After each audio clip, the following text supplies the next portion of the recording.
Hello ನಮಸ್ಕಾರ, hot ಸೀಟ್ಗೆ ಸ್ವಾಗತ. ನಾನು ಅರುಣ್ ಬಡ್ಗೇರ್. ಇವತ್ತಿನ ಹಾಟ್ ಸೀಟ್ನಲ್ಲಿ ನಮಗೆ ವಿಶೇಷವಾದಂಥ ಅತಿಥಿ ಇದ್ದಾರೆ. ಇವರು ಮಾತು ಒರಟು ಅನ್ಸುತ್ತೆ, ಆದರೆ ಮೃದುವಾಗಿ ಇರುತ್ತಾರೆ ಹೃದಯದಲ್ಲಿ. ಆದರೆ ಇವರ ಅಭಿವೃದ್ಧಿಯ ವಿಚಾರದಲ್ಲಿ ಬರೋದಾದರೆ ಬಹಳ ಚರ್ಚೆ ಬರೋದೇನು ಅಂದರೆ, ಒಬ್ಬ ಸಂಸದರು ತನ್ನ ಎಲ್ಲ ಅನುದಾನವನ್ನ ಬಳಕೆ ಮಾಡಿರುವಂಥ ಏಕೈಕ ಸಂಸದರು ಡಿ.ಕೆ. ಸುರೇಶ್ ಅವರು ನಮ್ಮ ಜೊತೆಗಿದ್ದಾರೆ. ನಮಸ್ತೆ, ಕಾರ್ಯಕ್ರಮಕ್ಕೆ ಸ್ವಾಗತ. ನಮಸ್ಕಾರ. ಹೇಗಿದ್ದೀರಾ ಸುರೇಶ್ ಅವರೇ? ಚೆನ್ನಾಗಿದ್ದೀನಿ. ಹೇಗೆ ನಡೀತಾ ಇದೆ ರಾಜಕೀಯ ಚುನಾವಣೆಗಳು? ರಾಜಕೀಯ ಬಂದಾದ ಮೇಲೆ ಚುನಾವಣೆಗಳು ಸಹಜ. ಸೊ ಚುನಾವಣೆಗೆ ಅಂತ ಹೇಳಿ ತಯಾರಿ ಮಾಡೋಂಥದ್ದಲ್ಲ.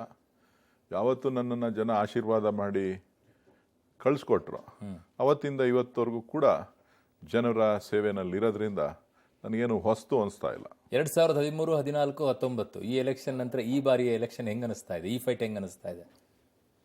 ನನಗೇನು ಚುನಾವಣೆ ಕಾವು ಇನ್ನೂ ಏರೇ ಇಲ್ಲ. ಓಕೆ, ನೀವು ಚುನಾವಣೆ ಕಾವೇ ಏರಿಲ್ಲ ಅಂತಿದ್ದೀರಾ. ಬಟ್ ತುಂಬಾ ಜನ ಹೇಳ್ತಾ ಇದ್ದಾರೆ ಡಿ.ಕೆ. ಸುರೇಶ್ ಅವರು ಆಲ್ರೆಡಿ ಚುನಾವಣಾ ಪ್ರಚಾರವನ್ನು ಮುಗಿಸಾಗೋಗ್ಬಿಟ್ಟಿದೆ ಅಂತ ಹೇಳಿ. ಇಲ್ಲ, ನಾನು ಚುನಾವಣೆಗೆ ಅಂತೇಳಿ ಚುನಾವಣೆಗೆ ತಯಾರಿ ಆಗಲ್ಲ. ಓಕೆ, ನಾನು ಚುನಾವಣೆಗೋಸ್ಕರ ಚುನಾವಣೆ ತಯಾರಿ ಆಗೋದಿಲ್ಲ. ನಾನು ಹೇಳ್ದಲ್ಲ, ಗೆದ್ದಾದ ಮೇಲೆ ಅವತ್ತಿಂದ ನನ್ನ ಕಾರ್ಯಕ್ರಮ ಪ್ರಾರಂಭ ಆಗ್ತದೆ. ಗೆದ್ದಾದ ಮೇಲೆ ಅವತ್ತಿಂದ ಪ್ರಾರಂಭ ಆಗ್ತದೆ. ಚುನಾವಣೆಗೋಸ್ಕರ ಪ್ರಚಾರ ಮಾಡುತ್ತದಲ್ಲ. ಫಾರ್ಮಾಲಿಟೀಸ್ ಏನಿರ್ತದೆ ಅವತ್ತೊಂದು ದಿನಕ್ಕೆ ನಾವೇನು ಚುನಾವಣೆಯನ್ನು ಎದುರಿಸ್ಬೇಕು, ಒಬ್ಬ ಅಭ್ಯರ್ಥಿಯಾಗಿ ನಾನು ಮಾಡಿದ್ದೀನಿ ಅಂತಕ್ಕಂಥ ವಿಚಾರಗಳನ್ನು ಜನರ ಮನವರಿಕೆ ಮಾಡಿಕೊಡುವಂಥದ್ದು, ಜ್ಞಾಪಿಸ್ತಕ್ಕಂಥ ಒಂದು ಕೆಲಸ ಮಾಡಬೇಕಾಗ್ತದೆ. ಆ ಕೆಲಸ ಮಾಡ್ತೀನಿ.